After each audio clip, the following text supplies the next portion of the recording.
हम एक स्पेस वही ले रहे हैं, एक्स हमारे पास, या जिसको कहते हैं हम ई जो है हमारे पास वो के डी है, फाइनाइट डायमेंशनल, और एफ आप कोई भी एनी नॉर्म्ड स्पेस ले लें, ठीक। F is any normed space, T जेकॾहिं तव्हां कोई भी हिन के डी खां वठी एफ ताईं डिफाइन कंदव, so we can show that this t is if t is linear, if t is linear then t is bounded, ठीक है ना।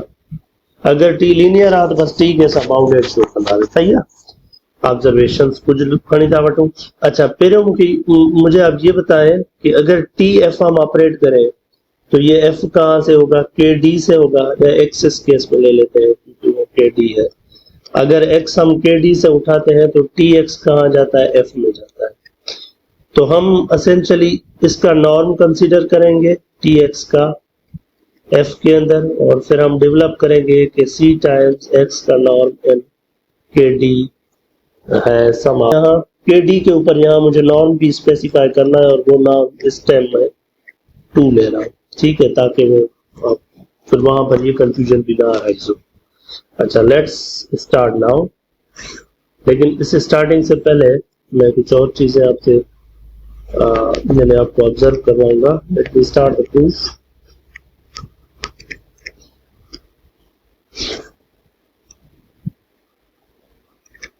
अच्छा, सपोज करें हम x एक एलिमेंट उठा रहे हैं के डी से। अच्छा, के डी की बेसिस आपको पता है कौन सी है, E1 E2 up to ED, ये इसकी बेसिस है। E1 क्या है 1000, E2 क्या है 0100, फिर इस तरीके से, ठीक है। अच्छा, अब कोई भी जो एलिमेंट हम के डी से उठाएंगे, के टू द डी से, इसको मैं लिख सकता हूँ x is equal to linear combination of all of these vectors, यानी x1 E1 x2 E2 चलता चला जाएगा x sub d e sub d, या इस x को मैं लिख सकता हूँ। अच्छा नहीं, यहीं पे बस हम ऑपरेट करते हैं ना, इसके ऊपर दोनों साइड t लगा लेते हैं। अगर हम दोनों साइड t लगाएंगे तो t ऑफ x बराबर हो जाएगा t of x1 e1 plus x2 e2, चलता चला जाएगा x सब d ई सब डी इसके ऊपर। अच्छा, अब ये x1 x2 xd ये सारे स्केलर हैं, और e1 e2 e ये वेक्टर्स हैं जो कि बेसिस है। t लीनियर है हमने एज्यूम किया हुआ है, तो t को हम सारों के ऊपर अलग अलग अप्लाई कर सकते हैं। t of x1 e1, t of x2 e2 चलता चला जाता है, और ये t of xd e sub d यहाँ तक। अच्छा, अब यहाँ पर हम x1 को कॉमन बाहर ला सकते हैं, स्केलर है, और ये t लीनियर है e1, फिर x2 बाहर आ सकता है e2, और इसी तरीके से you can continue, and then xd comes out and e sub d ये होता है, ठीक है। और ये t operating on to x है। यहाँ से फिर इसको आप सम की फॉर्म में लिखना चाहे तो सम की फॉर्म में भी पहले लिख लें।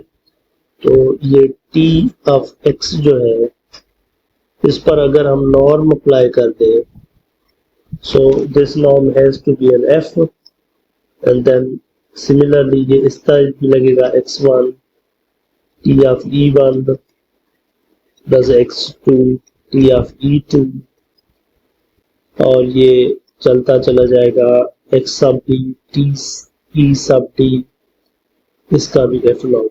अब यहाँ पर ये जो साइड है ना, इस पे ये 1 ये 2 ये d वेक्टर्स पड़े हुए हैं, तो आप ट्रायंगुलर इनइक्वालिटी को रिपीटेडली, या इसके ऊपर ट्रायंगुलर इनइक्वालिटी आराम से लग सकती है, जो कि आपको ये दे देगी, यानी हर एक का अलग अलग नाम, x1 t सब e1 प्लस x2 t सब e2,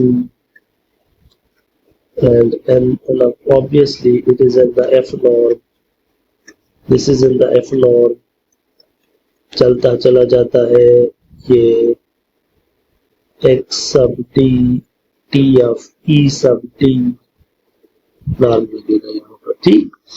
and then I can write from here what I can write from here is t of x का f norm is less than equal to, अच्छा ये xi जो है हर एक में से बाहर आ सकता है, x1 बाहर आ जाएगा तो ये t of e1 हो जाएगा in the f norm, और x2 यहाँ से बाहर आ जाएगा तो ये t of e2 हो जाएगा inside f norm, और ये चलता जाएगा, ये x sub d बाहर आ जाएगा विद एब्सोल्यूट, और ये t of e sub d हो जाएगा, ठीक है। एंड फर्दर अगर इसको मैं समेशन फॉर्म में लिखूं तो t ऑफ x ये f norm is less than equal to summation j is equal to 1 to d x sub j norm of t of e sub j इसका f norm, ठीक। अच्छा, अब मैं थोड़ी देर पहले जो आप लोगों से कह रहा था कि काशी-श्वार्ज़ इनइक्वालिटी को रिकॉर्ड करें, तो काशी-श्वार्ज़ इनइक्वालिटी पर वापस चले जाते हैं और काशी-श्वार्ज़ इनइक्वालिटी को एक बार फिर से देख लेते हैं। तो काशी-श्वार्ज़ इनइक्वालिटी बेसिकली आपको केडी के अंदर ये कहती है कि अगर आपके पास एक नंबर है ए आई, दूसरा बी या ए जे बी जे है, J is equal to 1 to T है, तो you can approximate this absolute by j is equal to 1 to d a j square all of this 1 by 2, and similarly j equal to 1 to d and then bj square all of this 1 by 2 if I'm not, ये सारा कुछ positive है। अगर इसको आप ऐसे भी कर ले एब्सोल्यूट लगा के j is equal to 1 to d x of j और नॉर्म ऑफ टी ऑफ ई सब जे, ये अब इसको आप ऐसे समझिए ये आपका ए जे है, ये पूरा जो नंबर है ये नंबर है ना, इसको आप बी जे कर दें। तो काशी-श्वार्ज़ इनइक्वालिटी आपको यहाँ पर काशी-श्वार्ज़ इनइक्वालिटी आपको कहती है कि इस साइड पे जो आपका टी ऑफ एक्स है इसका एफ नॉर्म जो है that can be approximated by, अच्छा अब वो लगाऊंगा मैं j is equal to 1 to d, अच्छा x j square 1/2, similarly j is equal to 1 to d t of e j this f norm square all of this 1/2, ठीक है। अब यहां पर ये वाली साइड ये जो चीज है ना, इसको मैं फिलहाल सी नाम दे रहा हूं, फिर इस पर बात करता हूं। ये जो है j is equal to 1 to d t of e j का f नॉर्म देन स्क्वायर 1/2, अच्छा इसको c नाम दे दिया, तो इसका मतलब है कि t of x can be approximated by c times, अच्छा ये वाली जो चीज है ये नॉर्म 2 हो जाएगा x का, ठीक है ना।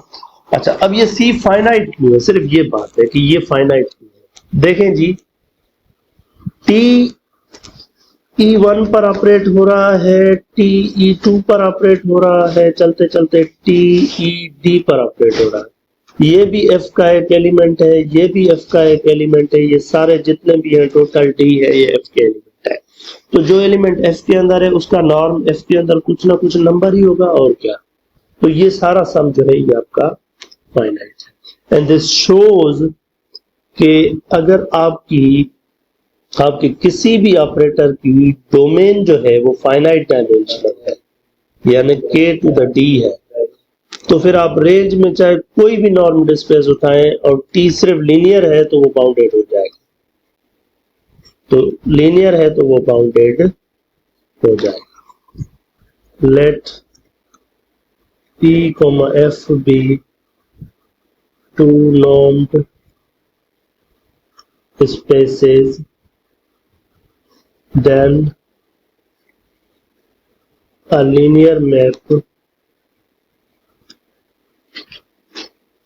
T is isometry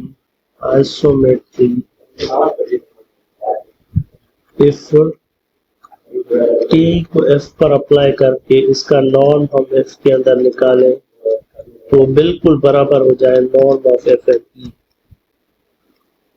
तो question is very simple, is it bounded?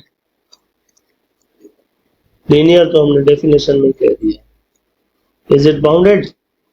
No no no, वहां पर ई फिक्स थी के डी, यहाँ पर ई के डी नहीं है, हमारा ई कोई और स्पेस है।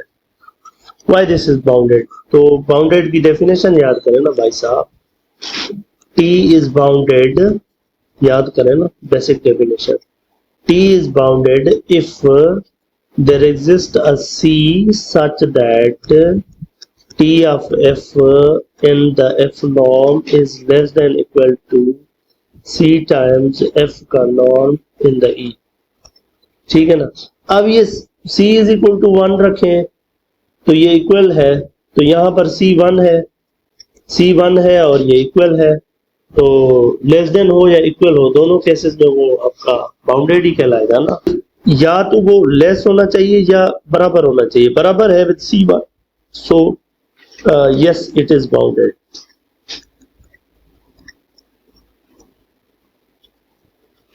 This is bounded.